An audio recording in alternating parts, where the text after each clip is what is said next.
नमस्कार। बिहार में इन दिनों एक शब्द बार-बार सुनाई देता है, बुलडोज़र। नई सरकार बनी है, ज़्यादा वक़्त नहीं हुआ, लेकिन कार्रवाइयाँ तेज़ हो गई हैं। पटना हो या मुज़फ्फरपुर, अररिया हो या सीतामढ़ी, कई जगहों पर बुलडोज़र चल रहा है।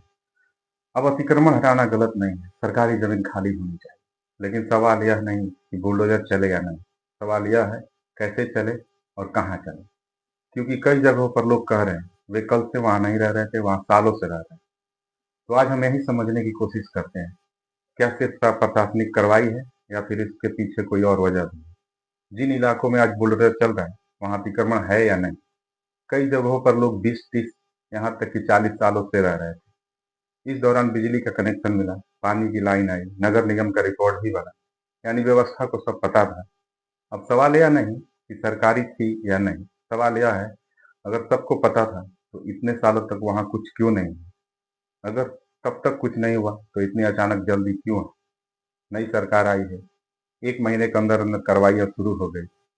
क्या यह संयोग है या सोचा-समझा साजिश?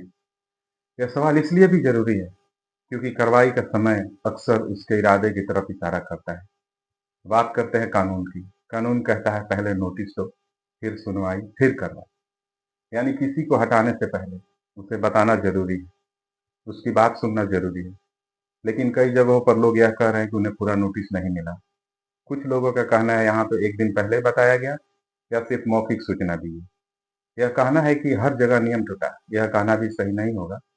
लेकिन क्या हर जगह नियम का पालन हुआ है? यह बिल्कुल सही सवाल है क्योंकि दशकों से बसे लोग अगर कुछ घंटों में हटाया जाता है, तो यह सिर्फ कानूनी सवाल नहीं, यह मानवीय सवाल भी होता है। अब जरा इसका पैटर्न को समझिए। अगर सबसे पहले हटाए जाते हैं वो कौन है? ठेले वाले, फुटपाथ की दुकानें, छोटी बस्तियाँ। क्यों? क्योंकि उनके पास ज़्यादा पैसे नहीं है, संसाधन नहीं है, कोर्ट जाने की ताकत नहीं है, राजनीतिक पहुँच नहीं है। वहीं दूसरी तरफ कई बड़े निर्माण लंबी प्रक्रियाओं में फंस कर रह जाते हैं। यह कहना है हर आदमी का, अगर हर बड़ा आदमी बच जाता है यह भी सही नहीं है। लेकिन यह सवाल जरूर उठता है, क्या कानून का असर हर किसी पर एक सा पड़ रहा है? अगर नहीं, तो फिर यह बराबरी कैसे? अब एक और जरूरी बात है, जब ठेले वाले हटाए जाते हैं तो उनसे सिर्फ ठेला नहीं छीना जाता, उनकी रोटी रोजी भी छीन जाती है। कानून कहता है पहले वेंडिंग जोन बनाओ, सर्वे कराओ, फिर हटाओ। लेकिन अगर ऐसा नहीं होता है तो क्या होता है? वो आदमी अगले चौराहा पर जाकर फिर से ठेला लगाता है, न जाम खत्म होता है न समस्या। मतलब इसका साफ है, एक्शन है लेकिन समाधान नहीं। सुशासन और जवाबदेही ये भी तय करना होगा। सुशासन का मतलब सिर्फ सख्ती नहीं होता, सुशासन का मतलब यह होता है बराबरी, पारदर्शिता और जवाबदेही।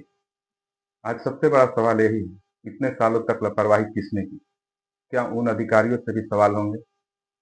क्या कार्रवाई होगी या सिर्फ नीचे तक ही सीमित रह जाएगी?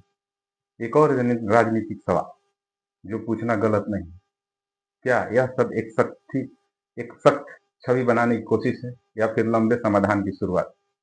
बिहार की जनता व्यवस्था चाहती है, साफ सड़कें चाहती है, कम जाम, ट्रैफिक चाहती है। लेकिन जनता यह भी चाहती है कि नियम सबके लिए एक से।